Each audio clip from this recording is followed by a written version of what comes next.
کسی کو وسوسہ آتا ہے کہ محفل میلاد ہو سکتی تھی تو سادگی میں بھی ہو سکتی تھی، اس قدر چراغاں کر کے محفل میلاد مصطفیٰ صلی اللہ علیہ وسلم کی ضرورت کیا تھی کہ تم جھنڈیاں بھی لگاتے ہو، چراغاں بھی کرتے ہو، لاکھوں کروڑوں روپیہ خرچ بھی کرتے ہو؟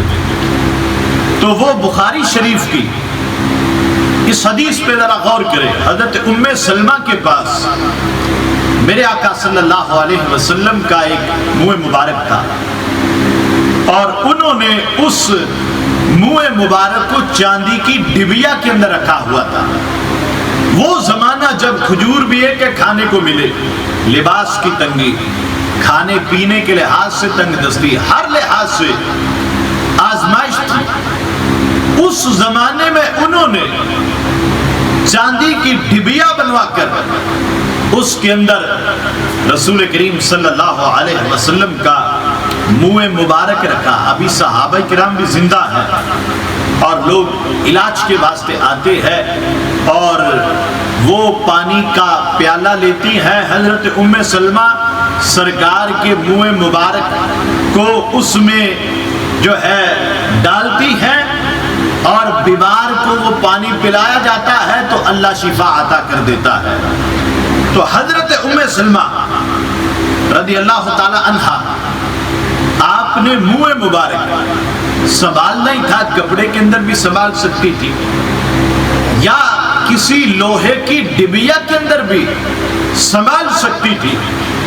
مگر انہوں نے چاندی کی ڈبیا بنوا کر اس کے اندر میرے آقا صلی اللہ علیہ وسلم کا منہ مبارک رکھا۔ تو چاندی کی ڈبیا بنانا کس بیس پہ تھا؟ جو ہمیں کہتے ہیں کہ تم چراغاں کیوں کرتے ہو، 12 ربیع الاول کو جھنڈیاں کیوں لگاتے ہو، تو ہم پوچھتے ہیں حضرت ام سلمہ نے چاندی کی ڈبیا کیوں بنوائی، کس بیس پہ تھا؟ تو ہم اس کا جواب دیتے ہیں کہ اللہ جل شانہ قرآن کے اندر فرماتا ہے وَتُعَزِّرُوهُ وَتُوَقِّرُوهُ، کہ ان کی تعظیم کرو، تکریم کرو۔ اب اس کا مطلب یہ نہیں کہ سرکار سامنے ہو تو پھر ہی تعظیم ہے، اور اس آیت کریمہ سے حضرت ام سلمہ رضی اللہ تعالی عنہا آپ نے سمجھ لیا کہ رسول کریم صلی اللہ علیہ وسلم کے ہر عضو کی تعظیم ہے، ان سے نسبت رکھنے والی ہر ایک چیز کی تعظیم ہے، اور منہ مبارک کے واسطے انہوں نے چاندی کی ڈبیا بنوا کر اس بات کو واضح کیا کہ اوروں کے بال اور ہوتے ہیں، نبی کے بال اور ہوتے ہیں۔ ہمارے بال نالیوں گٹروں میں کوڑا کرکٹ کے ڈھیر پہ جاتے ہیں، مگر رسول کریم صلی اللہ علیہ وسلم کے منہ مبارک کا دوون بیمار کو پلایا جاتا ہے تو اللہ شفا عطا کر دیتا ہے۔ تو حضرت ام سلمہ نے اس بات کو واضح کیا کہ اوروں کے بال اور ہوتے ہیں،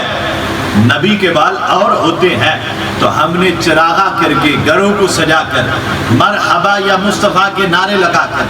یا رسول اللہ صلی اللہ علیہ وسلم کی صدائیں بلند کر کے، چراغاں کر کے، اور محفل میلاد منا کر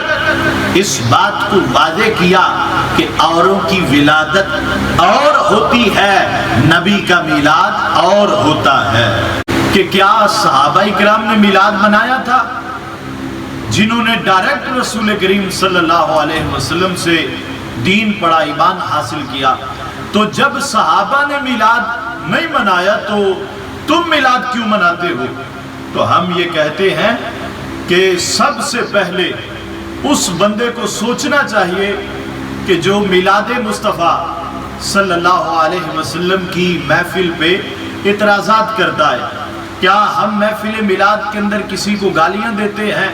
کیا ہم وہاں پر مزامیر کا استعمال کرتے ہیں؟ کیا وہاں پہ گانے باجے اور ناچ گانا ہوتا ہے؟ نہیں، ہم تو رسول کریم صلی اللہ علیہ وسلم کی محفل میلاد میں سرکار کے فضائل و کمالات بیان کرتے ہیں۔ وہ سرکار کی فضیلتیں جو اللہ نے قرآن کے اندر بیان کی اور میرے محبوب صلی اللہ علیہ وسلم نے خود اپنی شان بیان کی اور صحابہ کرام نے رسول کریم صلی اللہ علیہ وسلم کی جس انداز میں شان بیان کی، بہرحال محفل میلاد مصطفیٰ صلی اللہ علیہ وسلم میں اس بات کا اظہار کیا جاتا ہے کہ سرکار کے صدقے سے ہمیں دین ملا، ایمان ملا، اللہ جل شانہ کی معرفت ملی، ہدایت کا نور ملا ہے، اور سرکار کے آنے کی ہم خوشی کرتے ہیں، غم نہیں کرتے۔ اور مدینہ کی گلیاں آج بھی گواہ ہے کہ جب میرے آقا صلی اللہ علیہ وسلم ہجرت کر کے مدینہ شریف پہ گئے تھے تو سرکار کے آنے کی خوشی اہل مدینہ نے کی۔ جاء نبی اللہ، جاء رسول اللہ، اور یا رسول اللہ کے نعرے صحابہ اکرام نے لگائے تھے۔ طلع البدر علینا کے نغمات اس بات کی گواہی دیتے ہیں کہ صحابہ اکرام کی کوئی ادا میلاد مصطفیٰ کی محفل سے خالی نہیں ہے۔ فرق صرف اتنا ہے کہ صحابہ اکرام نے گلیوں میں، گھروں کی چھتوں پہ، عرب کے ریگزاروں میں، میدان جنگ میں، دہکتی ہوئی دھوپ میں رسول کریم صلی اللہ علیہ وسلم کا میلاد شریف پڑھا ہے، منایا ہے، اور ہم نے قالین بچھا کر، سٹیج لگا کر، گلیوں بازاروں کو سجا کر، دیگے پکا کر، مرحبا یا مصطفیٰ کے نعرے لگا کر، یا رسول اللہ صلی اللہ علیہ وسلم کی صدائیں لگا کر، مٹھائیاں تقسیم کر کے، کھانے تقسیم کر کے رسول کریم صلی اللہ علیہ وسلم کا میلاد منایا۔ حضور نبی رحمت صلی اللہ علیہ وسلم اللہ کا سب سے بڑا فضل ہے، اللہ کا سب سے بڑا احسان، اللہ کی سب سے بڑی نعمت، اللہ کی سب سے بڑی رحمت ہے۔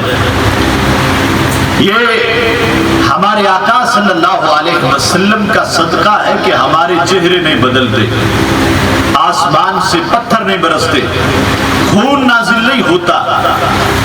اور دوسری قوموں کی طرح عذاب نازل نہیں ہوتا، ورنہ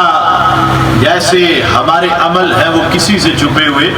نہیں ہیں۔ اور میرے آقا صلی اللہ علیہ وسلم کی شان مقدس کا اصل اظہار تو محشر کے دن ہوگا۔ بریلی کے امام کہتے ہیں لوگ آئے مسکراتے ہم اسیروں کی طرف، لوگ آئے مسکراتے ہم اسیروں کی طرف، خرمن اسیاں پہ وہ بجلی گراتے جائیں گے،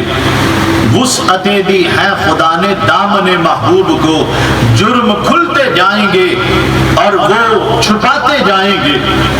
کشتگانے گرمی محشر میں وہ جانے مسیح آج دامن کی ہوا دے کر جلاتے جائیں گے۔ جب محشر میں کوئی پوچھنے والا نہیں ہوگا اور حالت مردوں سے بدتر ہو چکی ہوگی، میرے آقا علیہ الصلوۃ والسلام ہمارے عیبوں کو بھی چھپائیں گے، دامن کی ہوا دے کر زندہ کر دیں گے، اور ہر شخص اس وقت مانے گا